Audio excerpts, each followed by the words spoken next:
সাজো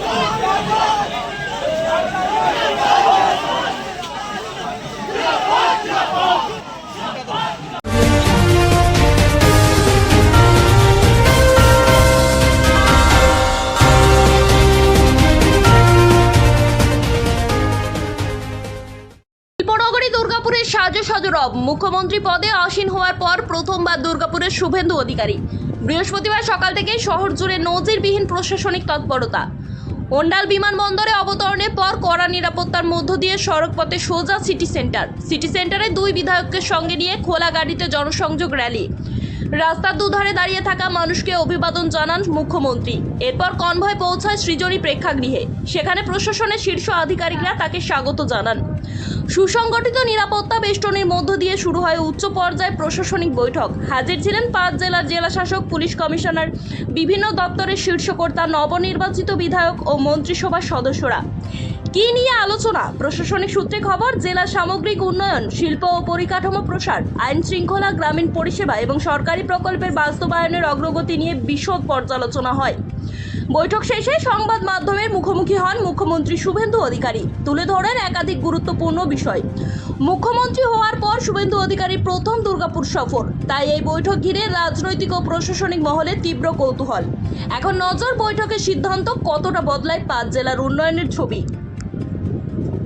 আমাদের 2-3 মাস আপনারা দিন, এখানে লক্ষণ গোড়াই, চন্দ্রশেখর ব্যানার্জি, আমাদের পার্থ ঘোষ, বিজন মুখার্জি, অগ্নিমিত্রা পাল, কৃষ্ণেন্দু মুখার্জি, ডক্টর অজয় পোদ্দার, জিতেন তিওয়ারি, আমাদের সবাই বলেছেন যে একদম আসানসোল, চিত্তরঞ্জন, অন্ডাল থেকে দুর্গাপুর পর্যন্ত এটাকে প্রায় খরা করে দিয়েছে। সেল, অন্যান্য যা অর্গানাইজেশন আছে, সেন্ট্রাল গভর্নমেন্ট, স্টেট গভর্নমেন্ট, আমরা একসঙ্গে মিলে এখানে কিভাবে শিল্পে জোয়ার আনতে পারি, বিকল্প কর্মসংস্থানের সুযোগ দিতে পারি, এটাও আছে। কিন্তু আমরা ওই হাততালি কুড়ানোর জন্য এই দেউচা পাচামির মতো ফ্রড কথাবার্তা বলি না, বলবো না। আমরা সিদ্ধান্ত নিয়েছি কথা কম কাজ বেশি। যা বলবো ভেবে বলবো, আর যেটা বলবো সেটা করে দেখাবো। আর লাস্ট আপনাদের বললাম, আজকে মুখ্যমন্ত্রী এসেছিলেন, 5 জন মন্ত্রী এসেছিলেন, চিফ সেক্রেটারি, ডিজিপি এসেছিলেন। রাস্তা বন্ধ হয়েছে? এর আগে সরকারের এই ধরনের প্রশাসনিক সভায় 2 থেকে 4 কোটি টাকা খরচ হতো। আজকে আমাদের ন্যূনতম যেটুকু না করলে নয়, সবাই দুপুরের পরে যোগদান করলেন, সন্ধ্যার সময় বেরিয়ে বাড়ি চলে গেলেন। আমরা প্রশাসনিক খরচ কমানোর উদ্দেশ্য নিয়েই, অপ্রয়োজনীয়, বিগত দিনের সরকারের সময় 3 দিন ধরে সব শুট বুক থাকতো। 40 জন আইএস, 50 জন আইপিএস, 7,000 পুলিশ এবং কয়েক কোটি টাকা জলে ফেলা হতো। আজকে এগুলো আশা করি দেখতে পাননি, ভবিষ্যতেও আমরা সুযোগ দেব না এসব দেখার। প্রো পিপুল গভর্নমেন্ট, ডবল ইঞ্জিন গভর্নমেন্ট। এই গভর্নমেন্ট মানুষ যা চায় তাই করবে। আপনার সরকার আপনার পাশে, আপনারা এই সুযোগ পরিষেবা আপনারা পাবেন, এটাই ছিল আমাদের মূল।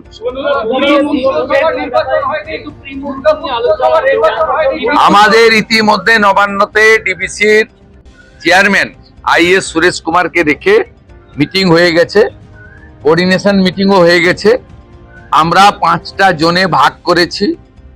এমনি সব জায়গায় বিডিও এসডিওরা ইরিগেশনকে নিয়ে করবে, 5টা জোনে ভাগ করেছি আমরা। নিম্ন দামোদর, ঘাটাল, কান্দি, মালদা, উত্তরবঙ্গ, 5টা জোনে বিভিন্নভাবে ভাগ করা হয়েছে, যেখানে এই জলে মনসুনের সময় বিগত দিনে ঘটনাগুলো ঘটে এবং মানুষ কষ্ট পায়। আমরা এক্ষুনি 100% সলিউশন করতে পারবো না, কারণ আমরা একদম খুব অল্প সময়ের জন্য দায়িত্ব নিয়েছি।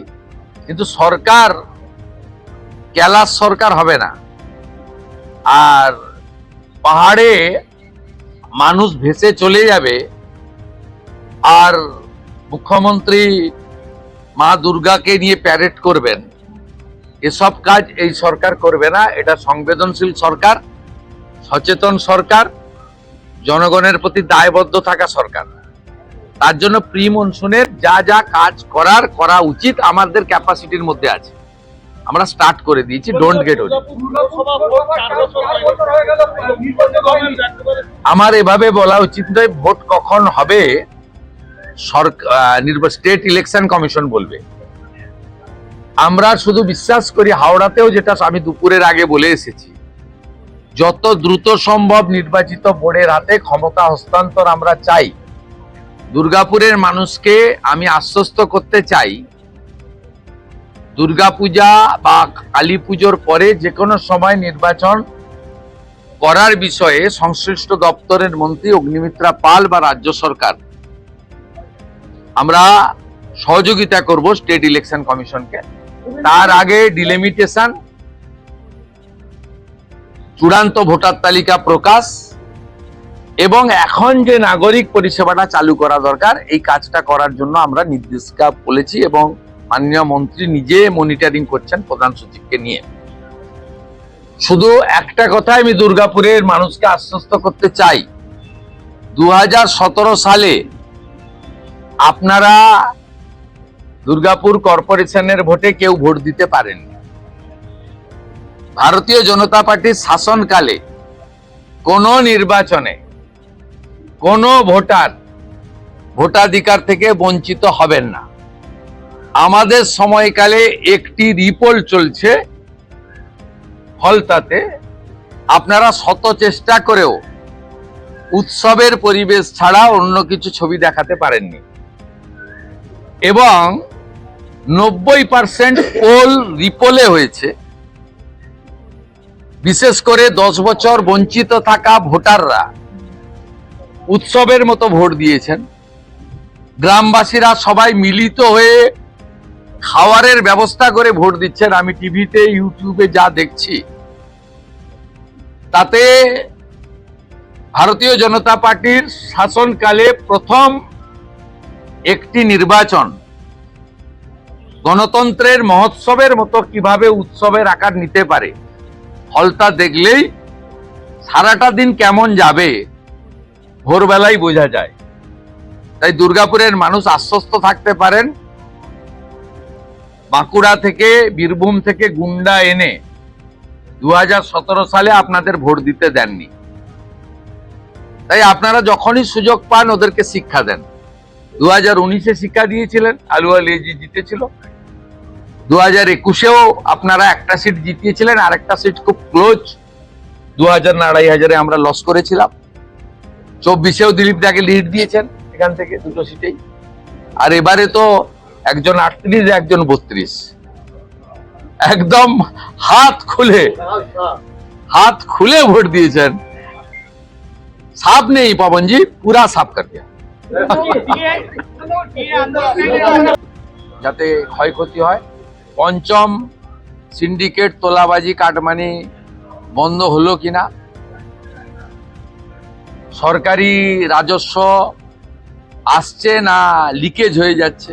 একটা শুধু বীরভূমের পাথরে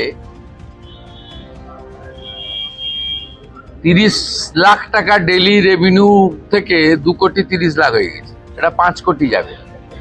ওখানে রেভিনিউ লিকেজ ছিল ডেলি 5 কোটি, মাসে 150 কোটি, বছরে 1800 কোটি।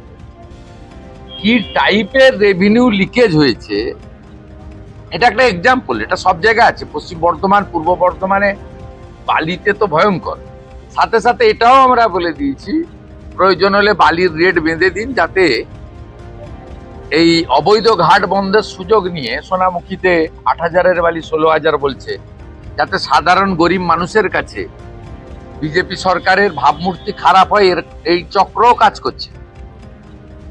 এটাও আমাদের এইসব বিষয়ে অগ্রাধিকারের ভিত্তিতে আমরা করেছি এবং আধিকারিকরা যাতে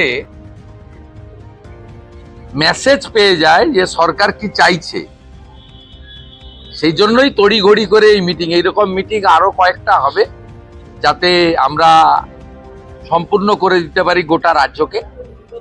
এবং আজকে আমরা এখানে এই জোনে মোট 57টা সিট রয়েছে। 50 জন বিজেপির এমএলএ, 50 জনই এসছেন ইনক্লুডিং মাই মিনিস্টার্স কলিগ।